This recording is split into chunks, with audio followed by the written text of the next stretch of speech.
तो किशोरी जी अब चिंतन कर रही हैं ठाकुर जी का। श्याम सुंदर के नेत्र, श्याम सुंदर के कपोल, श्याम सुंदर की मुख मुस्कनियां, श्याम सुंदर को सर्वांगीण अंग वाको चिंतन चल रहा है किशोरी जी के चिंतन में। और वही हाल यहां श्याम सुंदर को है, रात भर करवट बदल रहे हैं, बार बार विचार कर रहे हैं कहां है वो, कौन की छोरी आई ऐसी अपनों ऐसा पागल सा बना के चली गई है। आज किशोरी जी ने मन बनाया, बोले आज नंदगाम चलेंगी। समस्त गोप ग्वाली जितने भी किशोरी जी की सखी सहचरी हैं, सबसे किशोरी जी बोली आज नंदगाम चलेंगे। अरे नंदगाम बहुत दूर है, और तू ना जाने मां कौन रे, चलिया माखन चोर मरकट बंधु, हमने सुनिए टेढ़ी टेढ़ी सी चाल चले और सबन को अपना दीवानो बना ले, सबन को अपने चंगुल में फंसा ले, ऐसी मीठी मीठी बात करे। वामे ते एक व्यसन निकले, वह व्यसन को कोई एक बार चख ले तो वह व्यसन के बिना रह ना पावे। किशोरी तू जो कहेगी सो करेंगे, लेकिन नंदगाम ना जाएंगे। अच्छा चल नंदगाम ना जाएंगे, नेक दूर तक चल रहे हैं। और करते करते किशोरी जी के मन में बार बार भाव, जानो तो नंदगाम है। एक एक करके सखियां सब छोड़ती जा रही हैं। अरे मेरी तो सास बुलाई रही होगी, मेरे घर में बालक रो रहे होगो, आदि आदि करके सब सहचरियां वहां से चली गई। अकेली किशोरी जी पहुंच गई नंदगांव। जैसे ही नंदगांव पहुंची, नंदगांव पहुंच करके किशोरी जी सबसे पूछें कुंवर कान्हा कहाँ रहे, कुंवर कान्हा को घर कहाँ है। इतने में एक बूढ़ी सी अम्मा आई और वहां आकर के जैसे किशोरी जी की मुख की कांति और सौंदर्य को देखो, अरे लाली कहा भयो, कौन को खोज रही है। मैं कुंवर कन्हई को खोज रही हूँ, वो कहाँ है। बोले तो ना पता घर कहाँ है। बोले ना पता, आजा मैं लेके चलूं। सो बूढ़ी सी अम्मा को हाथ पकड़ करके किशोरी जी जा रही हैं गोकुल में भ्रमण करती भाई। इतने में बोली देख अब लाली आते आगे हम ना जा सके, राजा को घर है, वो सामने जो भवन है वो वही में रहे कुंवर कन्हई, चलिए जा। यहां भीतर ठाकुर जी बैठे यशोदा मैया के पास और क्या कह रहे हैं, मैया ने हाथ पांव पकड़ ली, बोले लाला तेरी बहुत शिकायत हमें, अब तो अपने गोकुल तक सब जगह तो शिकायत आ रही है, तू इतनी चोरी करे या चोरी है छोड़ दे। ठाकुर जी कह रहे छोड़ दूंगा, लेकिन बदले में मुंह को कहा देगी, जो तू कहेगो सो दूंगी। सो खाऊं पर घर ना जाऊं मैया, अब ना करूंगो चोरी, पर सांची कह कब लावेगी मोकू तू दुल्हन गोरी। अच्छा दुल्हन चाहिए तो बोले हाँ मैया दुल्हन चाहिए। काय थे कहीं बहू, बोले बहू बातें कहीं जो भोजन करावे, रात में सुवा दे, सवेरे उठाए दे, इन सब सेवा न करे, जो सेवा मेरी तू करे वही सेवा मेरी बहू करेगी। ऐसी बहू लिया मुकू। लेकिन मैया मेरी पहले ही सुन ले, मैं जैसी चाहूं वैसी बहू लियो मुकू। कैसी बहू चाहिए, भोरी सी होए सुभग छोटी, भोरी सी लियो, ज्यादा तेज तर्रार भरमू मत लेके आइयो, क्यों मोह तोते दूर कर देगी, फिर तेरो घर बनवा देगी यमुना के प्लेन पे, तू और बाबा वहीं रही हो, मैं और बहू यहाँ रे करेंगे। भोरी सी होए सुभग छोटी और सुआ सारी नाक आंख मोटी, पहनी सी तो नाक हो बाकी कैसी तोता जैसी, और बड़ी बड़ी आंखन वारी होए, और तोते दिखाए मुख घूंघट में, मुस्काए जाए थोड़ी थोड़ी। जैसे ही तू बाके सामने आ जाया करे सोई घूंघट कर ले, और घूंघट में ती नेक नेक मुस्का जाए करे, ऐसी बहू लिया मैया मुझको।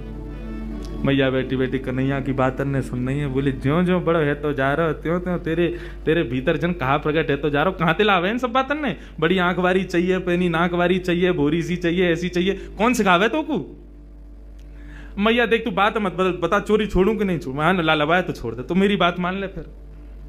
और मैया सुन, मैया एक बात तो समझाऊं, जब ब्याह करवे जाऊंगा ना बलदाऊ संग न ले जाऊं, बलराम में ना लेके जाऊंगा। मैया बोली क्यों ना लेके जाएगा, मैं कह रहा हूं वो गोरो है, कहीं बहू को मन लास्ट में बदल गो तो बाकी माला पहना दी तो, या हमारे बलराम में ना लेके जाऊंगा। मैया एक बात तो समझाऊं, बलदाऊ संग न ले जाऊं, बाबा ते कह के मगवाए दे, चढ़वे को सुंदर घोड़ी। अब घोड़ी मगवा मुकू, अब ब्याह करवे जाऊंगा मैया। मैया बोली लाला ये सब चले तेरे मन में, यही सब करे तू बाहर वन में जाके ते मधुमंगल श्रीदामा आगे दिन ते यही सब सीख के आवे तू आवेंगे। और मैया मेरी एक बात और सुन ले, मैया एक बात मेरी और सुन ले, कहा गोपिन पे मंगल गबवाए दे, गोपीन ने बुलाया कि अभी तो मंगल गान शुरू करवा दे, तू तो घर में। और मोए गोरो दुल्हा बनाए दीजो, ऐसो श्रृंगार कर दियो मेरो कि मैं गोरो है जाऊं। मोए गोरो दुल्हा बनाए दीजो, कहूं हंसे ना वहां की छोरी, मैया मेरो ब्याह करा दे। इतने में बाहर से किशोरी जी, अरे कुंवर कन्हैया, कुंवर कन्हैया। जैसे किशोरी जी बाहर से पुकारन लगी, श्याम सुंदर बोले मैया, मुझे लगा बहू आ गई दिखे, ये तो स्वर कहीं सुनो दिखो मैंने। ठाकुर जी दौड़ करके बाहर गए तो सामने किशोरी जी खड़ी हैं। आहा, किशोरी जी को जैसे ही देखो, जैसा रूप भीतर वर्णन कर रहे, जाके काजे कर रहे, वही आ गई।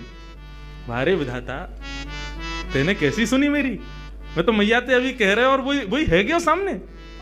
इतने में ही पीछे से यशोदा जी निकल करके आई, और जैसे ही यशोदा जी ने नंद भवन के द्वार पर देखो है, किशोरी जी को देख करके यशोदा मैया के मन में भाव आयो, अरे विधाता, मेरे मन में तो बचपन से ही हती कि लाला के काजे सुंदर सी एक बहू लेके आऊंगी, आदि आदि। अभी लाला की बात विनोद में सुन रही, लेकिन हे विधाता, ये जो सामने खड़ी है मेरे, या को रूप कैसा, कैसी कैसे कैसे चपल से नेत्र हैं, या कि कैसी कैसी मृगनैनी है, या कि मुस्कान कितनी सुंदर, या कि चाल कितनी सुंदर, या कि रूप कितना सुंदर। मोहित है गई। यशोदा मैया ने परिचय ना पूछो कौन है, सीधी बोली लाली निक इतकुआ। किशोरी जी पास गए, निक मैं तुमको हृदय से लगा लूं अपने। हाँ मैया लगा लो। जैसे किशोरी जी को हृदय से लगायो, यशोदा मैया के नेत्रन से अश्रु प्रपात होने लगो। ऐसी ऐसी शीतलता को अनुभव, जो शीतलता को अनुभव सदैव कन्हैया को हृदय से लगावे में आवे, वो पहली बार कोई बालक को हृदय में लगावे में आयो है।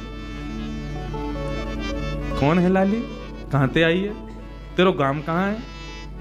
मैया तुम बढ़िया ते जानो मुझे, कौन हो? मैं वृषभानु जी की लाली हूं। कीर्ति मैया, मेरी मैया आपकी बड़ी अच्छी सहेली। अच्छा, वृषभानु की लाली है? बोले हाँ, वही जो घोटून तक काजल लगावे का है। ऐसे तो बड़ा बूढ़ा होगा, लेकिन हम तो खूब बतियावे। आज बात ने बना तो रे। किशोरी जी बोली आप हमारे बाबा के बारे में ऐसे मत बोलो ना लाली, मैं कोई बुराई थोड़ी कर रही हूँ। हमारे ब्रज में तो गारी देवे तो उम्र बढ़े, हमारे ब्रज में तो ऐसा बोलवे तो आनंद ही आवे, ऐसे बिना बोले। किशोरी जी श्याम सुंदर के संग बैठी हैं, क्रीड़ा कर रही हैं, लीला कर रही हैं। किशोरी जी